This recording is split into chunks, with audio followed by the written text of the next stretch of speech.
তিন শ্রেণীর লোকের গুনাহ লেখা হয় না, অর্থাৎ সে যদি জিনাও করে তারপরেও তার পাপ লেখা হয় না, যদি হত্যাও করে ফেলে তারপরেও পাপ লেখা হয় না। আশ্চর্য লাগছে ব্যাপারটি? আশ্চর্যের কিছুই নাই। বিশ্বনবী মুহাম্মদ রাসূলুল্লাহ সাল্লাল্লাহু আলাইহি ওয়াসাল্লাম তার পাক জবানে ইরশাদ করেন, এই হাদিসখানা হযরত আয়েশা রাদিয়াল্লাহু তাআলা আনহা থেকে বর্ণিত। আয়েশা রাদিয়াল্লাহু তাআলা আনহা বর্ণনা করেন, তিনি বলেন যে রাসূল করিম সাল্লাল্লাহু আলাইহি ওয়াসাল্লাম ইরশাদ করেছেন, রুফিয়াল কলামু আন সালাসাতিন, তিন শ্রেণীর লোকের উপর থেকে কলম উঠিয়ে নেওয়া হয়েছে। অর্থাৎ তিন শ্রেণীর মানুষের জন্য কোনো পাপ লেখা হয় না। এই তিন শ্রেণীর লোক কারা?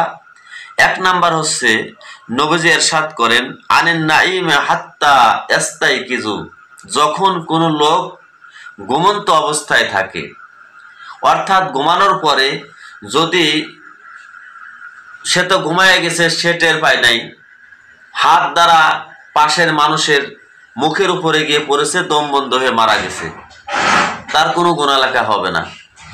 আবার স্বপ্ন দেখে পা দ্বারা লাথি মারছে, ব্যথা পাইছে, তার কোনো পাপ হবে না। অর্থাৎ ঘুমের ঘরে ঘুম আসার পরে যদি কোনো অঘটন ঘটে বসে, কোনো পাপ হয়েও যায়, কিন্তু সেই পাপের কোনো গুনাহ লেখা হয় না।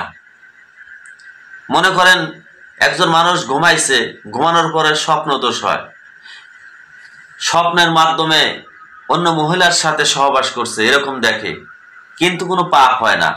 যদি চেতন অবস্থায় করত তাহলে তো অবশ্যই পাপ হতো। যেহেতু ঘুমাইছে, ঘুমানোর সময় যা কিছু ঘটে সেটা তার আমল নামায় পাপ হিসেবে লেখা হবে না। ব্যাপারটা বুঝতে পারছেন? দুই নাম্বার হচ্ছে, নবীজি ইরশাদ করেন, ওয়ানিল মুবতালা হাত্তা ইয়াবরা, পাগল লোকের গুনাহ লেখা হয় না। অর্থাৎ যেই লোকটা পাগল, যার জ্ঞান নাই, সেই লোকটা যদি এই অবস্থায় জিনাও করে ফেলে তাহলে তার পাপ লেখা হয় না। যদি হত্যাও করে ফেলে আল্লাহ তাআলা তার আমলনামায় কোনো পাপ দিবেন না, কারণ সে পাগল, তার সাধারণ কোনো জ্ঞান নাই।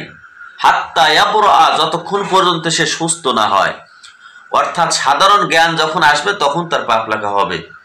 আর পাগল অবস্থায় যদি কেউ মারা যায়, সে যদি হত্যাও করে, তার পাপ লেখা হবে না, সে পাপিষ্ঠ হিসেবে গণ্য হবে না। ব্যাপারটি বুঝতে পারছেন?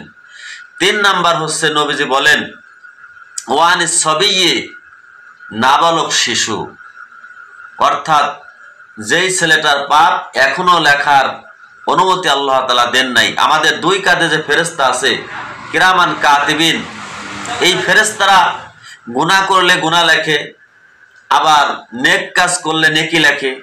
এই ছোট্ট বালক, অপ্রাপ্ত বয়স, নাবালেক শিশু, এর কোনো পাপ লেখা হয় না। যদি নাবালেক অবস্থায় জিনাও করে ফেলে কোনো পাপ লেখা হবে না। নাবালক অবস্থায় নামাজ পড়ে নাই, তার পাপ লেখা হবে না। নাবালক অবস্থায় কাউকে যদি হত্যা করে ফেলে তার পাপ লেখা হবে না, যেহেতু সে সাবালেক হয় নাই। রাসূল বলেন, হাত্তা ইয়াবকরা, যতক্ষণ পর্যন্ত সে সাবালেক না হয়, অর্থাৎ যতক্ষণ পর্যন্ত তার বয়স বৃদ্ধি না হয়, অর্থাৎ সে শরিয়াতের বিধিবিধান যতক্ষণ পর্যন্ত না বোঝে, অর্থাৎ সাবালেক হওয়ার পরে সে বুঝুক আর না বুঝুক, যদি সে পাগল না হয় তাহলে তার পাপ লেখা হবে। তাহলে আমরা বুঝলাম তিন শ্রেণীর মানুষের পাপ লেখা হয় না। এক শ্রেণী হচ্ছে ঘুমন্ত অবস্থায়, ঘুমানোর পরে ঘুমন্ত অবস্থায় কোনো অন্যায় হয়ে গেলে পাপ লেখা হয় না। দুই নাম্বার হচ্ছে, নবীজি আমার বলেন যে পাগল ব্যক্তির পাপ লেখা হয় না যতক্ষণ পর্যন্ত সে পাগল থাকে। তিন নাম্বার হচ্ছে নাবালেক শিশু, যতক্ষণ পর্যন্ত প্রাপ্তবয়স্ক না হয় এই নাবালেক শিশুর পাপ লেখা হয় না।